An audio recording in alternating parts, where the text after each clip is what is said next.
117 billion hit to the economy every year. Let's have a look. Hello everyone, Florian.Heise here, and welcome to another episode of HeiseSays. Grab your shine of coffee and let's have a look at this article from ABC News discussing KPMG's forecast of a $170 billion economic hit due to a population decline. We'll have to see. What do you think? What I will do is let's bring up this chart here just to put that $117 billion in some perspective. You can look at the, GDP share of tourism, which is $60 billion. So this would be twice, essentially, double the entire tourism sector for Australia. Every year hit. Just think about that. It's probably about 3 times our iron ore. It's about $45 billion. It's another big hit. So put these things in perspective, guys. Damn. So there could be 1 million fewer people than previously predicted in Australia by the end of the decade as a result of the pandemic, producing an annual hit of $170 billion by 2030 and an aging workforce. And it probably means that future generations, there's going to be no chance that we're going to get a pension, guys. The forecast from consultancy KPMG highlights some of the longer-term impacts of the global pandemic on an Australian economy, which has relied on continuing boom in population, mostly from migrants, for growth in recent years. Now, here's the thing. Since the GFC, we have still been growing. Our economy has been growing. GDP has been going up.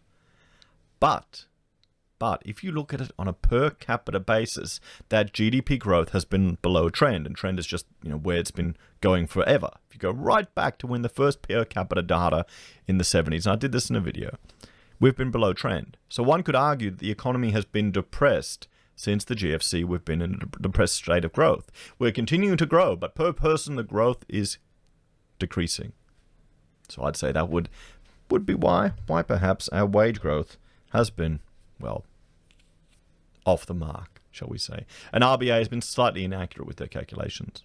And perhaps it could also be why our quality of life is declining. I need to look at some HCI measures for Australia and see what I can get.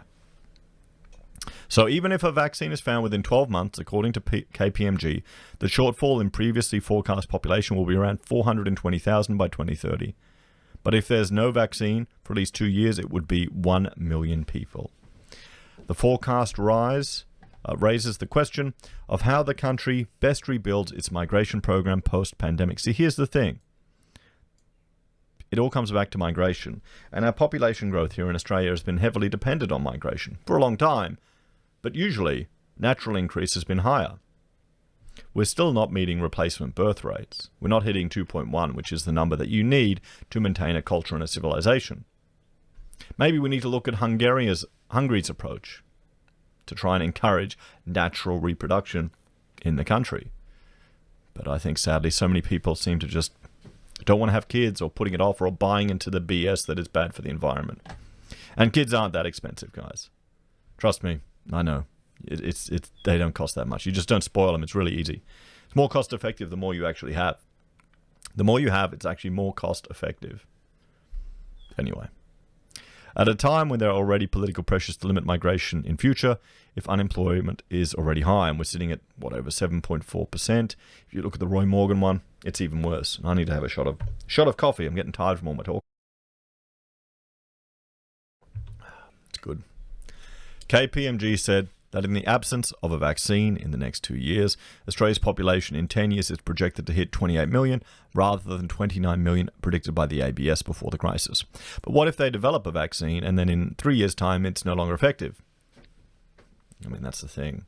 Then we'll probably go, stuff it. Just man through it. The $170 billion loss of GDP on an ongoing basis equates to an $80 billion drop in household disposable income, or $2,800 a person. And there you have it. That is a decline in our quality of life. Right there. That's what I'm saying. It means people will have less money to spend. Less money to dispose on things. Less money to enjoy. Less money to pay for healthcare. Less money to pay for food.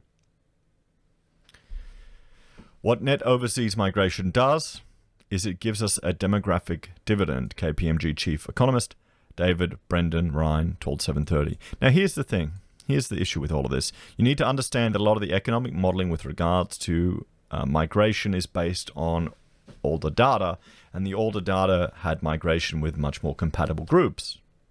And we're starting to see now what happens. Kind of getting a repeat of history, aren't we? That enables us to reinvigorate our population with younger people into our workforce. While Australia has become used to the steady underlying stimulus of population growth, New Zealand provides a case study of a similar economy that has had to deal with much more erratic population growth. Until about 5 years ago, the New Zealand economy grew much more unevenly than Australia's, as it suffered regular periods of brain drain to Australia as people sought higher wages and more jobs. That has had knock-on effects in areas like the housing industry, where uncertainty about consistent housing demand has meant an industry that can build large developments like Australia's McMansion builders has not developed and has made it hard to find skilled workers. In Auckland, Andrew Radcliffe runs an IT business, 3PM, specialising in the construction industry. We employ a lot of high-tech software developers and hardware designers, he told 730. And in the last 10 or 15 years I've been doing business, getting the top qualified staff was actually a real problem. But booming growth in more recent times has seen the tide of people turn, and it has become a flood in recent months as Kiwis go home as a result of the pandemic. Businessman like Lee Stewart is in quarantine with his family in Auckland after returning to his home country after 20 years in Australia. I had 3 days' notice to get from Wellington to Sydney in 97, he said. It was totally incomparable. You would have more business in one building in George Street than in the Hall of New Zealand at the time. There you go. There you go, guys. So getting international students back. There's another thing. Pushing up our property sector. How much investment of super is in international student accommodation? New Zealand is now in the position where about half its stronger growth prior to the pandemic was coming from population growth. Australia is now confronting a similar loss of economic growth post-pandemic, with Scott Morrison forecasting in May that annual migration will be down 30% this year and 85% in 2021. This includes everyone from permanent arrivals to the huge number of temporary workers and tourists, but the drop in the number of international students is a particular issue, given its significance as a revenue source for universities and in providing export income to the economy as a whole. Well, we can see in Adelaide they're already starting to bring them in, and the universities are paying for their accommodation. Universities have a lot of political power. So it's easier for someone from overseas to come as an international student as it is for a South Australian to cross the Victorian border. Let's just dwell on that for a moment. KPMG is arguing that making a more aggressive pitch for international students in what will be a much more competitive international market could be key to rebuilding migration and growth. One of the solutions that we think makes good policy sense is to look at increasing our competitive chance of getting them by offering not only higher education opportunities here, but also a pathway to residency once they've completed their university studies. I thought we already had that. Isn't that the whole point of, well, at least that's all the students I met. But the problem is I've met people that have come over here, studied, done postgraduate degrees, and there's no work. There's no work. Someone who did a master's is, driving around people at aged care homes. Okay? So that's what we're offering, is higher education as a bundled product where it becomes not only learning at a good university, but also pathway to residency and become part of our community and society. Such a strategy would add to our net overseas migration intake formally, but it also enables the migration intake to be highly skilled residents coming in to help our workforce, he said. I mean, that's the thing. If you want to increase your population, I mean, essentially we're doing what they're criticizing us for doing to New Zealand. We're doing a brain drain to the world. So you're going to get the smartest people from all over the world coming to Australia studying. I've got no problem with that so long as we ensure that gender studies is not a path into Australia. If you even do a gender studies subject, maybe that means your any chance of immigrating here is barred from the country. What do you think, guys? Let me know about that suggestion. I think it makes perfect sense. And we've already got too many lawyers too, so, ban that as well. Acting Immigration Minister Alan Tudge said the government is considering the post-pandemic migration mix and will have more to say about it in the October budget. But in the meantime, he argues Australia will be particularly attractive, or Australia will be, and probably Australians, Australia will be particularly attractive for students and high-skilled workers post-pandemic on existing policy settings because we've done better health-wise and economically. Yeah, but our housing is a pain in the ass. It's so expensive. Cost of living here is going to catch up to you guys. You know, how many internationals are going to come over and go, you know what, I don't want my students, my children and future descendants to be laden with this debt. Let's go back here. We can live better, we can eat better. We'll be wanting to gradually start the student program up again, but only when we've got the clear advice that it's safe to do so, and of course ensuring the quarantine spots that are utilised in addition to those we already have so that Australians aren't missing out, he said.